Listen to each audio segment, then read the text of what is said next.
حیدر کا دھیان ہٹاتے وہ اپنے لہجے کی گھبراہٹ روک نہیں پائی.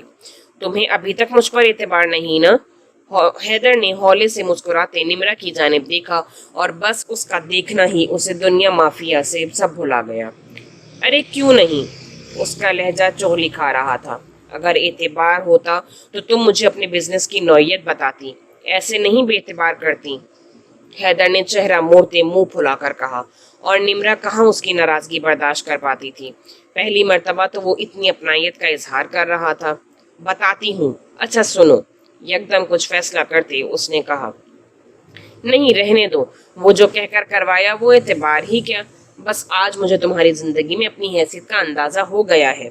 کہتے ساتھ ہی اس نے سر جھکا کر اپنے ہاتھوں کو ایک دوسرے میں پیوست کرتے دکھ بھرے لہجے میں کہا، اوف ہو، اب اتنے ایموشنل مت بنو. بتا رہی ہوں اور تم سنو گے. پلیز حیدر، اس طرح اجنبی مت بنو.